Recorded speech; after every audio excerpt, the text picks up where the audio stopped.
Alabado sea Jesucristo. Capítulo 5 del Evangelio según San Marcos. Este capítulo 5 nos presenta una serie de temáticas que ya hemos encontrado en los capítulos anteriores. En el versículo primero de ese capítulo 5 tenemos el endemoniado de Gerasa. Algunos colocan otros nombres porque hay un poco de dificultades con la ubicación de la ciudad, pero es una liberación como las que ya ha hecho Cristo. A partir del versículo 21 hay una invitación de Jairo para ir a su casa a curar a su hija. Y en el camino Jesús se encuentra, al pasar hay una mujer que padecía flujo de sangre que toca el borde de su manto. De manera que a partir del 21 y hasta el final hay como dos milagros allí en los que Jesús interviene, primero yendo hacia la casa de Jairo, pero en el camino encontrándose con esta realidad y luego termina justamente yendo hacia donde está la hija de Jairo, a pesar de que ahí le dicen que ha muerto. Capítulo 5 del Evangelio según San Marcos, oración al Espíritu Santo, que el Espíritu Santo te dé la luz y la gracia de la comprensión. Luego, como hacemos siempre, la lectura del texto, tranquilo, tal vez anotando algo que te llama la atención, pero es muy importante la tranquilidad para la lectura del texto. Este audio que te está llegando ahora y finalmente la acción de gracias al Señor, que es el que nos regala el consuelo, la paz y la luz que nos puede venir para la comprensión de este texto. ¿Qué acontece con este endemoniado geraseno? Recordemos que ya el Evangelio de Marcos ha sobreabundado en espíritus inmundos, ha dicho que Satanás ha tentado a Jesús en el desierto. Después nos ha mostrado cómo confunden la obra de Dios con la de Belcebú, porque acusan a Cristo de obrar por el príncipe de los demonios. Y aquí se nos dice que llegaron al otro lado del mar, a la región de los Gerasenos, y apenas saltó de la barca, vino a su encuentro de entre los sepulcros un hombre con espíritu inmundo. Jesús muchas veces trata de alejarse de las multitudes que hemos visto están permanentemente sobre él. Y en el Evangelio de Marcos aparecen como tres realidades, ¿verdad? La barca, que de alguna manera permite tomar una cierta distancia, el monte, se va a orar, ya lo ha hecho, y finalmente el desierto, que es el tercer lugar. Esto lo decía San Remigio. Ahora, este hombre ya es presentado en el comienzo como alguien que se encuentra en una situación, diríamos, de fuerza que no es controlable. Dice el texto, moraba en los sepulcros y a quien nadie podía ya tenerle atado, ni siquiera con cadenas, pues muchas veces le habían atado con grillos y cadenas, pero él las había roto y destrozado y nadie podía dominarle. Y siempre de noche andaba entre los sepulcros y por los montes dando gritos e hiriéndose con piedras. La situación antes de la acción de Cristo se presenta bastante difícil, como para mostrar el poder de Cristo, como para, diríamos, aquí está antes y luego lo vamos a ver, luego de la acción de Cristo, lo que acontece. Al ver de lejos a Jesús, corrió y se postró ante él y gritó con voz fuerte: ¿qué tengo yo contigo, Jesús, Hijo del Altísimo? Te conjuro por Dios que no me atormentes. ¿Cuál es el mayor tormento del demonio allí? Es salir de ese hombre. Ese es el mayor tormento. Es que esa liberación lo saque a él de esa posesión que tiene sobre esa persona. Dice un santo padre de la Iglesia de la antigüedad, para que ustedes vean, dice San Cirilo, dice: miren al demonio dividido en dos pasiones, la audacia y el temor.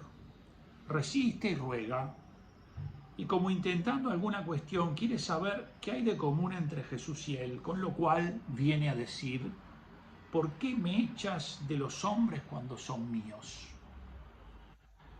Y continuando con esto, San Cirilo dice: consideraba tormento el ser echado de aquel hombre. Por eso se avisora esta realidad. Va a ser expulsado de ese hombre. Dice el texto,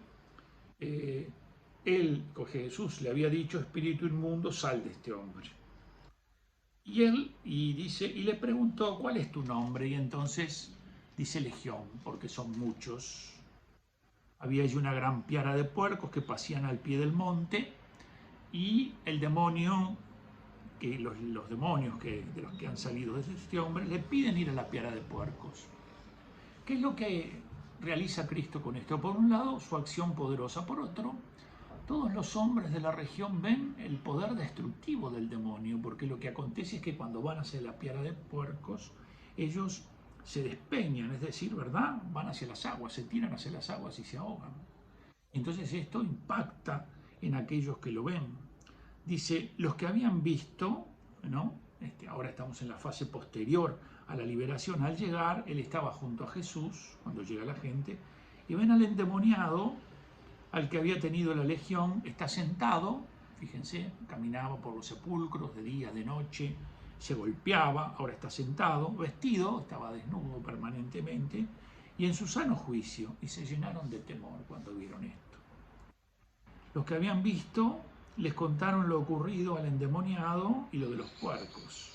Entonces comenzaron a rogarle que se alejara de su término. Es decir, la gente de ese pueblo le dice al Señor, andate. Algunos dicen, ¿qué será? Que perdieron los puercos y entonces les valían más los puercos que la presencia del Señor. Lo cierto es que esto que los atemoriza, le hacen pedir al Señor que se retire de ese lugar. Y entonces dice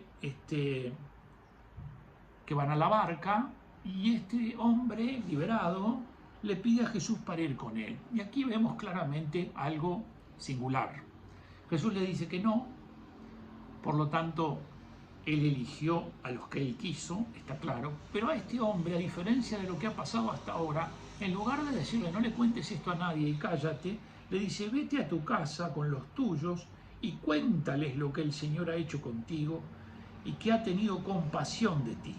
Y entonces dice que él se fue a proclamar por la Decápolis todo lo que Jesús había hecho con él y todos quedaban maravillados. Lo manda a que dé testimonio de él. Y a partir del versículo siguiente, el 21, vienen dos acontecimientos. Jairo, que lo va a buscar a Jesús y poniéndose a sus pies le suplica que venga con él. Dice, mi hija está a punto de morir, ven, impón tus manos sobre ella para que se salve y viva. Esto queda como en pausa y a partir del versículo siguiente dice que le seguía muchísima gente que le oprimía. Y entonces dice una mujer que padecía flujo de sangre. Esta mujer que padece flujo de sangre se encuentra en situación de impureza. Por lo tanto, es bastante razonable pensar que trata de hacer esto de la manera más oculta posible. Trata de ir por la parte de atrás para tocar el borde de su manto. Y fíjense en cómo era la situación. Dice que hacía 12 años que padecía esto, que había consultado muchos médicos y sin provecho, y que había gastado la plata que tenía. Entonces va por detrás y habiendo oído lo que decía Jesús, se acercó y tocó su manto. De manera que ven, aparecen en qué situación está ella. Como si dijéramos, parece que hay poca esperanza, porque ya fue a los médicos, se gastó la plata que tenía, ¿verdad? Hace muchos años que ya está con esto, pero en cambio Jesús ha despertado en ella la esperanza. Y es lo que hace Jesús ahora en muchos hombres y mujeres que andan por allí. Lo que pasa es que a veces no quieren que se vea Jesús, quieren ocultar a Jesús. Las sociedades, como la que vivimos nosotros aquí, no quiere que Jesús esté en la vida pública. Entonces lo quieren sacar de lo público y meterlo en lo privado. Y entonces privan a los hombres que hasta lo están muy desesperanzados, porque es una sociedad que produce hombres desesperanzados, privan a estos hombres de que Jesús despierte en ellos la esperanza. Por eso hay que ayudar a que las cosas que impiden a veces a los otros ver a Jesús las puedan ver. Inmediatamente, dice, se secó la sangre y sintió en su cuerpo que quedaba sana. Al instante Jesús dijo, ¿verdad? ¿Quién me tocó? Los discípulos siempre estamos en medio de una multitud que te empuja en todas las direcciones y tú nos preguntas quién te tocó. Pero Jesús sabía perfectamente que alguien lo había hecho. Y entonces, al encontrar a la mujer que se muestra, le dice, tu fe te ha salvado. Aquí aparece el centro. ¿Cuál es el centro? La fe. La fe es un modo de conocimiento, de asentimiento. La fe, el mismo Señor dice, mueve montañas. La fe es la que de alguna manera inicia en nosotros el misterio de la vida eterna. Es la que nos hace sintonizar adecuadamente las cosas que Cristo nos quiere decir. Mientras estaban hablando, llegan a la casa del jefe de la sinagoga y allí aparecen algunos de los miembros diciéndole, tu hija ha muerto, no molestes al maestro, ya no hay nada que hacer. No temas, le dice Jesús, solamente ten fe. No temas, solamente ten fe. Y entonces dice, no permitió que nadie lo acompañara, Jesús no anda publicitando las cosas, a no ser Pedro, Santiago y Juan, los tres, el grupo famoso de los tres, estos tres que van mucho con él. Y entonces dice, la niña no ha muerto, está dormida, y se burlaban de él. La burla es parte del camino de Jesús y también de sus discípulos. Cuando se burlan interiormente hay que bendecir al Señor y rezar por los que se burlan. Y hay que decirle al Señor con mucha paz, te agradezco el participar del misterio de las burlas por amarte y por servirte.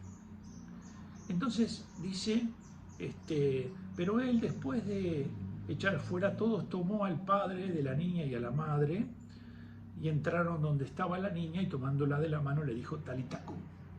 Entonces, ¿qué quiere decir, muchacha? A ti te digo, levántate. La muchacha se levantó al instante y se puso a andar.